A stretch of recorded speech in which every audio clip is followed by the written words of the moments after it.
কি গো গিন্নি, বলি ভাত দেবে না নাকি? হ্যাঁ, দেরি হয়ে যাচ্ছে তো। উফ, যাচ্ছে যাচ্ছে। মা মেয়েতে একটু যে কথা বলবো তাও হবে না। বলি আমি বেরিয়ে যাবার পরে যত খুশি কথা বলুন না মা, আমার তাতে বিন্দুমাত্র আপত্তি নেই। দিদি দাঁড়াও দাঁড়াও, আসলে মাকে শাড়ি বেচতে দিচ্ছিলাম। শাড়ির ব্যাপারে একটু সময় তো লাগবে, তাই না? সামনে তো কোনো পার্বণ নেই, তাহলে উনি শাড়ি কিনে অহেতুক ব্যয় করছেন কেন বলো তো? ওমা, উনি ব্যয় করবেন কেন?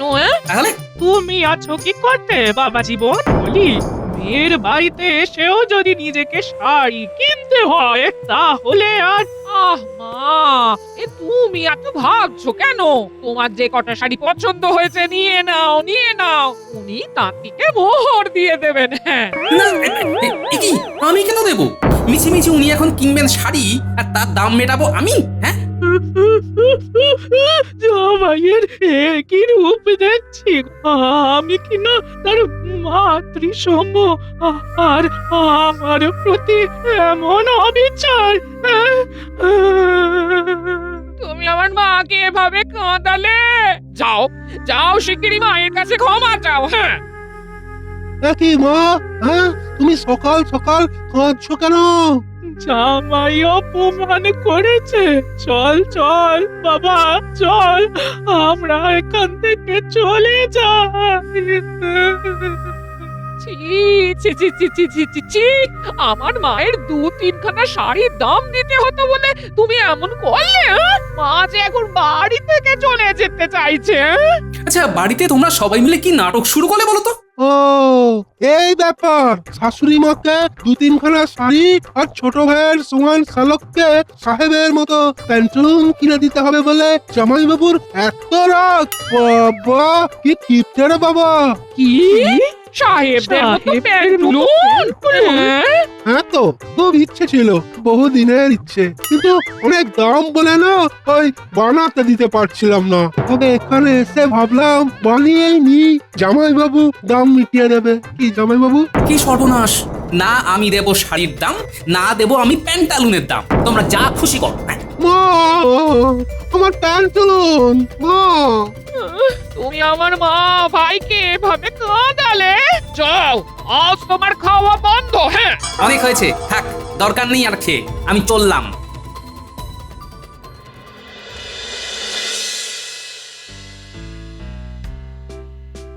তাহলে সব হিসেব এই বিগত 6 মাসের মিলে গেল, তাই তো? হ্যাঁ মহারাজ, আমি আছি, আর না মিলে যাবে কোথায়? কারণ হিসেবে গড়মিলটা তো আপনি ভালো করতে পারেন মন্ত্রী মশাই। কি হচ্ছেটা কি? আবার তোমরা এসব বাঁকা বাঁকা কথা বলা শুরু করলে। আজ সকলের অনেক পরিশ্রম গেল। চল আজকের মতো আমি সভার ইতি ঘোষণা করছি। সভার এখন ইতি হবে না, কারণ দেখুন প্রহরী আসছে, হাতে ধরা আছে তার পত্রখানা। বাবা, এখন আবার কার পত্র? খন বলছে এ পত্র নবাবেরই হবে। নবাব বাহাদুর তার দূতের মাধ্যমে একখানি পত্র পাঠিয়েছেন। হ্যাঁ, দাও দাও দাও।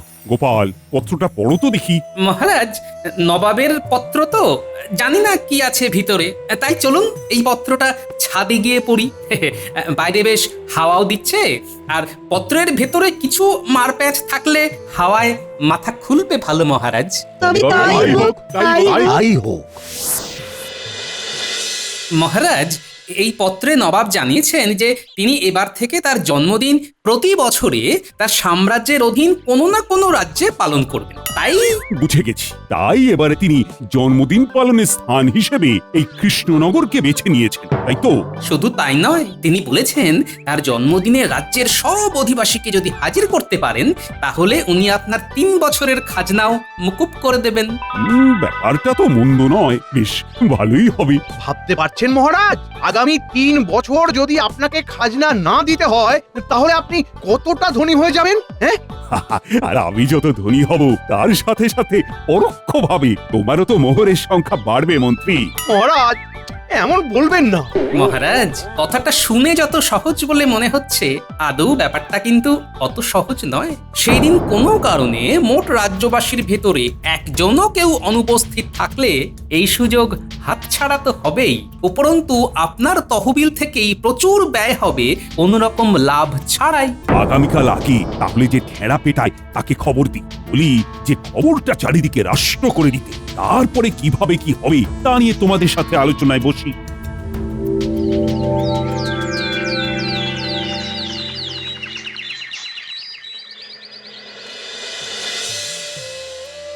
রানী, তুমি আজ নিজেই পেয়ালা নিয়ে আসলে। হ্যাঁ, ভাবলাম আপনার সাথে গল্প করতে করতে একসাথে চাটা খাবো আজ। তা বেশ করেছো। জানো তো, ওই নবাবের ব্যাপারটা নিয়ে না বেশ চিন্তায় রয়েছি। এটার জন্য বেশি ভাববেন না মহারাজ, আমি তো আছি। আমি নিজের হাতে ওনার জন্য আর গোটা রাজ্যবাসীর জন্য পায়েস রাঁধবো। তুমি ভেবেছো রানী এই এত লোকের জন্য পায়েস রাঁধবে? মহারাজ, আপনি যখন এতজন লোকের ভালো মন্দ নিয়ে ভীষণ ভাবে চিন্তা করেন, তখন আমি কি কিছু বলি? আপনাকে বারণ করি? না, কিন্তু আর কোনো কিন্তু নয়, কথা তো হয়েই গেল। এবারে বাকি ব্যবস্থা আপনি করে ফেলুন মহারাজ। মহারাজ, কি ব্যাপার, গিয়েছিলে ঢেড়াবাদকের বাড়ি? আগে হ্যাঁ মহারাজ, সেইখান থেকেই আসছি আর কি। বলো, কি বললে সে? কিছুই বলতে পারেনি, কারণ তার ভীষণ জ্বর আর সর্দি কাশি, গলা দিয়ে কোনো রকম আওয়াজই বেরোচ্ছে না। হ্যাঁ, কি সর্বনাশ! তাহলে আমি এখন দিকে দিকে কি করে খবরটা ছড়িয়ে দেব রানী? মহারাজ, এতটা উতলা হবেন না। প্রহরী, তুমি এখন এসো। উত্তলা না হয়ে কি পারি বলো? শুনুন মহারাজ, আমার মাথায় একটা বুদ্ধি এসেছে। কি বুদ্ধি রানী, বলো তো একটু শুনি। আপনি বরং আপনার সভাসদদের ভেতরে 4 জনকে বার্তাবাহক হিসেবে কাজে লাগান মহারাজ। তারাই রাজ্যের চারদিকে খবরটা ছড়িয়ে দিক। আপনি তাদের বলুন, নবাবের জন্মদিনের দিনে সব থেকে বেশি লোকের উপস্থিতি যে ঘটাতে পারবে তাকে আপনি 500 মোহর দেবেন। কিন্তু নবাব যে বলেছেন রাজ্যের সকলকে উপস্থিত থাকতে। নবাব তো বলবেনই, আপনি সভাসদদের একবার পুরস্কারের কথাটা ঘোষণা করে দেখুন মহারাজ। পুরস্কারের কথা শুনলে সকলেই কাজটা ঠিকঠাক ভাবে করতে তৎপর হবেন। বেশ, তাহলে আজকেই কথাটা ঘোষণা করব। এই সবার শরীর ঠিক তো? আসলে কালকে তো খুব পরিশ্রম গেছে সবার, তাই আমি ইচ্ছে করি আজকে দুপুরবেলা সভা বসানোর সিদ্ধান্ত নিয়েছি। মহারাজ, বলছি কি, আজকে ঢেড়াবাদক ঢেড়া পিটিয়ে খবরটা কি রটিয়েছে? আসলে কিছু শুনলাম না তো, তাই জিজ্ঞাসা করছি। হ্যাঁ, সেই ব্যাপারেই তোমাদের সাথে আমার একটা জরুরি কথা আছে। কি কথা? কি কথা বলুন না মহারাজ। বলুন বলুন মহারাজ, আমি সব সময় আপনার পাশে আছি। পাশে না থাকলে আপনার ভান্ডারে অতিরিক্ত মোহর আসবে কিভাবে বলুন? হ্যাঁ, শোনো, হাতে তো বেশি সময় নেই, তাই কাজের কথায় আসি। বলুন মহারাজ। আমি চাই আমার সভাসদদের ভিতরে 4 জন দায়িত্ব নিয়ে রাজ্যের চারিদিকে এই খবরটা রটিয়ে দিক। আর শুধু তাই নয়, যে নিজের বুদ্ধি বলে সব থেকে বেশি লোককে হাজির করতে পারবে তাকে আমি 500 মোহর পুরস্কার দেব। 500 মোহর? মহারাজ, আপনি বলুন কে কোন দিক প্রচারের দায়িত্ব নেবে? উত্তর দিকে প্রচার করবে গোপাল, দক্ষিণ দিকে মন্ত্রী, পূর্ব দিকে প্রচার করবে সেনাপতি এবং পশ্চিম দিকে প্রচার করবে সভাকবি। মহারাজ, আপনি কোনো চিন্তা করবেন না, আমি দক্ষিণ দিকের সব লোককে উপস্থিত করে তাক লাগিয়ে দেবো একদম। আমিও করব সব রকমের চেষ্টা যাতে হাজির থাকে পশ্চিম দিকের একদম কোণাতে বাস করা শেষ বাড়ির লোকটা। হ্যাঁ। আমিও করব যথাসাধ্য চেষ্টা। এখন দেখা যাক। মহারাজ, দেখি কি হয়, তবে চেষ্টার কোনো ত্রুটি রাখবো না। দেখো সবাই কতদূর কি করতে পারো, তোমরাই আমার আশা ভরসা সব। যদি পারো তো এই রাজ্যের আগামী 3 বছরের জন্য খাজনা মকুব করার চেষ্টা করো। মহারাজ, প্রচার যে করব তার জন্য তো একটা প্রচারপত্র বা বিলিপত্র লাগবে, সেটা কোথায় পাবো? ও হ্যাঁ, ভুলেই গেছিলাম। ঠিক আছে, বিজ্ঞানী, তুমি বরং তোমার যন্ত্রের সাহায্যে কয়েকশো বিলিপত্র চেপে দাও, কেমন? যথাজ্ঞা মহারাজ।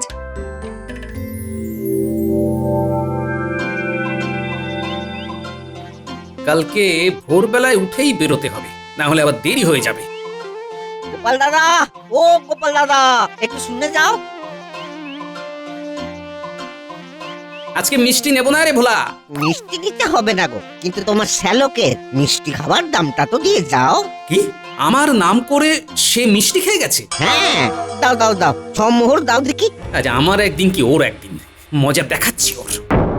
হ্যাঁ বাবা, যতদিন থাকবো তোমার হাড় মাস সব একেবারে কালি করে ছেড়ে দেবো গোপাল ভাঁড়। চাপড়াবে এখন শুধু কপাল। হ্যাঁ।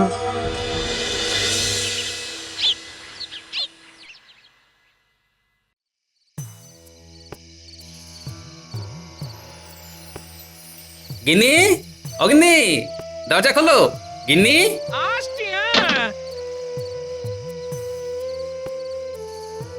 কি গো এতক্ষণ কোথায় ছিলে? হ্যাঁ আরে শাড়ি জামা কাপড়ের হিসেব করছিলাম হ্যাঁ। কি সেই শাড়ি জামা কাপড় কিনেই ছাড়লেন উনি? এই দেখো তো হয় তোমার, আর এই নিয়ে ঝগড়া অশান্তি করো না হ্যাঁ। আজ আছে কাল নেই, এসেছেন যখন শাড়ি কিনতে শখ হয়েছে, একটু কিনে দাও না হ্যাঁ? শুধু কি এই, তুমি জানো তোমার ভাই আমার নামে ধার করে ভোলার দোকান থেকে মিষ্টি কিনে খেয়েছে? আহাহাহা, কচি ভাই আমার, মিষ্টি খেতে ইচ্ছে হয়েছে খেয়েছে, তাকে আর এই নিয়ে বকাবকি করো না তুমি হ্যাঁ। হ্যাঁ, এই করে আমার যে গেটের কি হাল হচ্ছে তা তুমি জানো না গিন্নি? দেখো বাবা জীবন, আমাকে আর আমার ছোট ছেলেটাকে জামা কাপড় কিনে দিচ্ছ বলে আমার মেয়েটাকে গাল মন্দ করো না। কথাতেই তো আছে, তুমি যত দেবে তার দ্বিগুণ ফেরত পাবে হ্যাঁ। হ্যাঁ, এত কৃপণ হবে না জামাই বাবু। তুমি আবার মুখ খুলছো? হ্যাঁ, আজ তোমার একদিন কি আমার একদিন। এই না না, একদম রাগারাগি করবে না, যাও জামা কাপড় ছেড়ে এসো, খেতে দেব, যাও হ্যাঁ। দাও গো গিন্নি, খেতে দাও, কাল আবার অনেক সকালে বেরোতে হবে। কেন, কালকে কি আছে? ও, তোমায় তো তালে বলে বলাই হয়নি।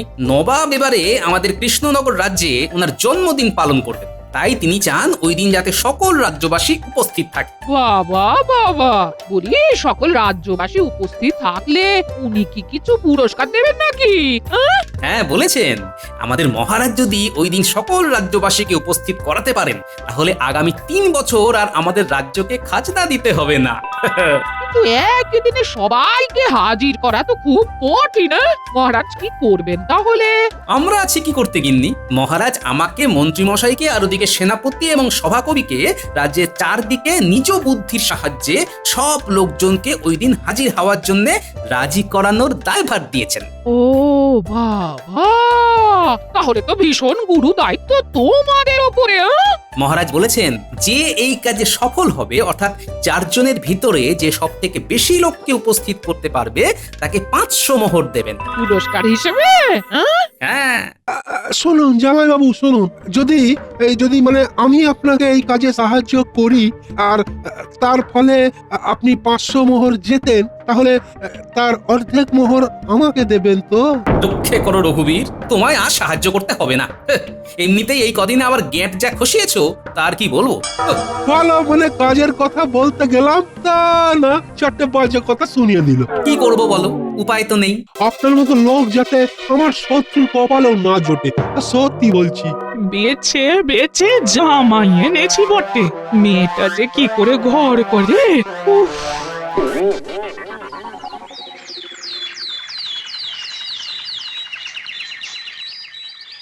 কি তাহলে সবাই প্রস্তুত তো? হ্যাঁ মহারাজ। মহারাজ, বিজ্ঞানী, দিয়ে দাও তাহলে সকলকে তোমার ছাপানো বিলপত্রগুলো। হ্যাঁ মহারাজ দি। বাহ বিজ্ঞানী, করেছো কি? হ্যাঁ, সব বিলিপত্রের উপরে সংখ্যাও উল্লেখ করে দিয়েছো। হ্যাঁ, তাহলে লেগে পড়ো সকলে, দেখি রাজ্যের জন্য কে কি করতে পারো।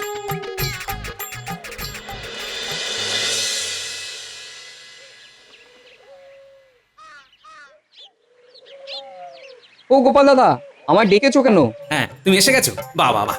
শোনো শোনো, তোমাকে আরেকটা বিশেষ কাজে ডেকেছি বুঝলে, মানে তোমাকে আমায় একটা কাজে সাহায্য করতে হবে। বলো গোপাল দাদা, কি কাজে সাহায্য করব?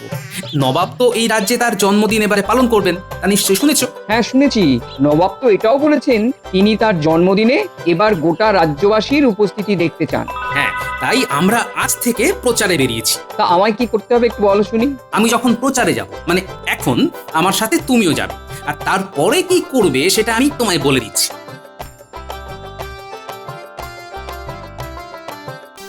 আচ্ছা গোপাল দাদা। বাড়িতে কেউ আছেন? কি চাই? আগে নবাবের জন্মদিনের আমন্ত্রণের বিলিপত্র, ওই দিন কিন্তু সপরিবারে আসা চাই। আমারও সব লাগবে না, আর আমরা যাবো না। কি ব্যাপার গোপাল দাদা, কি বিলি করছো? নবাবের জন্মদিনের আমন্ত্রণের বিলিপত্র নিয়ে যাও ভাই। না না না, আমার লাগবে না। লাগবে না মানেটা কি? হ্যাঁ হ্যাঁ, আজকে তো মেরো না, মেরো না। নিচ্ছি আর অবশ্যই আসবো। হ্যাঁ, মনে রেখো লাঠির বাড়িখানা। দাদা ও দাদা দিন দিন দিন আমন্ত্রণ পত্র দিন, আমরা আসবো। দাদা দাদা আমাকেও দিন, আমরাও যাব। আমরা সকলে আসবো। আপনারা সকলে ওই দিন মনে করে চলে আসবেন, না হলেই কিন্তু পিঠে পড়বে দুমদাম লাঠির বাড়ি। রে বটা ঘটা, ওই আমন্ত্রণের বিলিপত্রগুলো বের কর। এই ঘটা শিগগিরই বের কর। দি দি দি মন্ত্রী মশাই, ও মন্ত্রী মশাই, এক মিনিট। আরে তুমি, কি ব্যাপার এই সময়ে এখানে কি করছো? এই আপনার পিছু নিয়ে এখানে এসে পড়লাম আর কি। আপনার দলে আপনার হয়ে কাজ করব বলে। না, আমার আর কাউকে দরকার নেই। আমার বটা ঘটাই বাঁ হাত আর ডান হাত। আরে মন্ত্রী মশাই, আমাকে একটু অজুহাত হিসেবেই নিন না, কি আছে দেখুন না কেমন কাজ করি। সব কম নয়, বেটা ভীষণ ঠান্ডা পাচ্ছে। যাকে প্রচারের সাথে সাথে আমন্ত্রণ পত্র বিলি করি। করুন ছটপট করুন মন্ত্রী মশাই। আমার প্রিয় সকল দক্ষিণবাসী, তোমরা চলতি সপ্তাহের শুক্রবারে নবাবের জন্মদিন উপলক্ষে কৃষ্ণনগরের বড় মাঠে উপস্থিত হয়েও। কেন যাব? উপহার দিতে পারবো না। বলছিলাম যে খেতে দেবে। আরে উপহার দিতে হবে না, খেতেও দেবে। তোমরা শুধু মন্ত্রী মশাইয়ের কথাটা শোনো। তোমরা উপস্থিত না হলে আমি যে মোহর জিততে পারবো না। উনি মোহর জিতবেন বলে আমাদের যেতে বলছেন? খেয়ে দিয়ে আর কাজ নেই, যত সব। তোমরা তাহলে সকলে এসো, আমরা দক্ষিণের আর বাকি বাসিন্দাদের কাছে চললাম।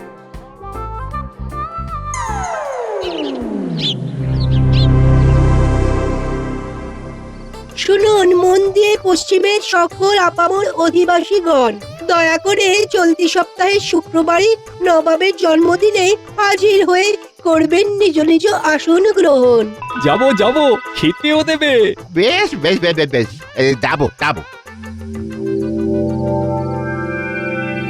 কি গো, খুব ক্লান্ত মনে হচ্ছে।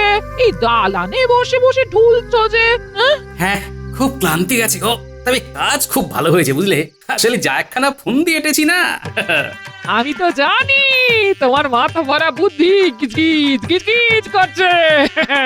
কিন্তু এই তুমি তো ঘরের ভেতরে একটু বিশ্রাম নিলে পারতে। আর ঘর বাড়িতে তো কাকপক্ষী বসার জন্য এই তো আমি কোন ছাড়। দেখো আমাকে নিয়ে কি সব যা তা বলছে গো। যা তা নয়, একদম ঠিক কথাই বলেছি। এই, একদম ঝামেলা নয়, সবাই চুপ। বলছি খেতে চলো। হ্যাঁ, ইলিশ রেখেছি, ইলিশ তোমার জন্য বড় 2খানা টুকরো তুলে রেখেছি। আহা, তোমার হাতের রান্না ইলিশ। এই মেয়ে, বলি জামাই আর ভোম্বলের মতো চেহারাখানা দেখ, ওকে খবরদার 2খানা মাছ দিস না। তার চেয়ে বরং তোর ভাইকে দে, ওর চেহারা একটু লাগুক। দূর বাবা, খাবোই না, যাও।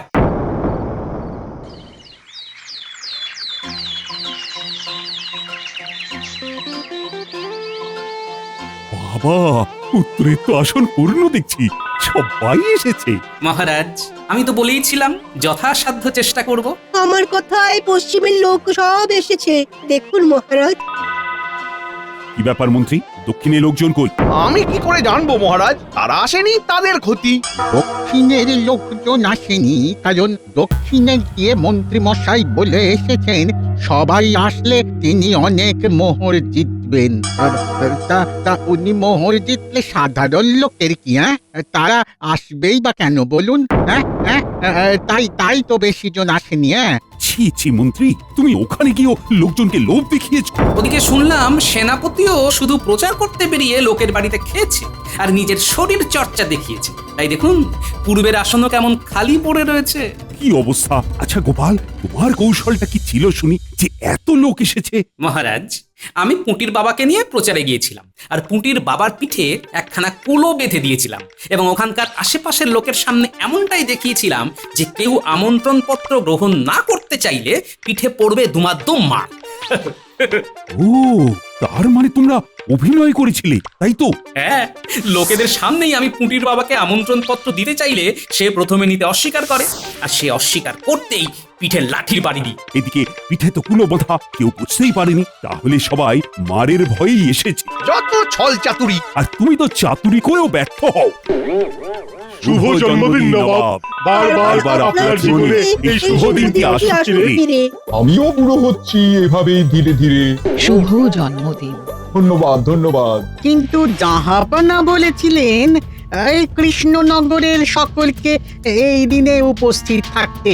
দক্ষিণ আর পূর্ব দিক তো একেবারে ফাঁকা দেখছি। অপরাধ নেবেন না নবাব বাহাদুর। আজকের দিনে আমি কৃষ্ণনগরে এসে খুবই খুশি হয়েছি। যদিও সকল রাজ্যবাসী আসেনি, তবু যারা এসেছে তাদের উপস্থিতিতেই আমি সন্তুষ্ট। তবে আমি তাই বলে 3 বছরের খাজনা মকুব করতে পারছি না। 1 বছরের খাজনা মকুব করুন জাহাপানা। হ্যাঁ, 1 বছরের করলাম। গোপাল, তাহলে কি হবে? কি আবার হবে, বাকি 2 বছর মন্ত্রীর বেতন থেকে কিছুটা করে মোহর কেটে খাজনা দেবেন। হায় হায় হায়। বেতন কাটলে আমি খাবো কি?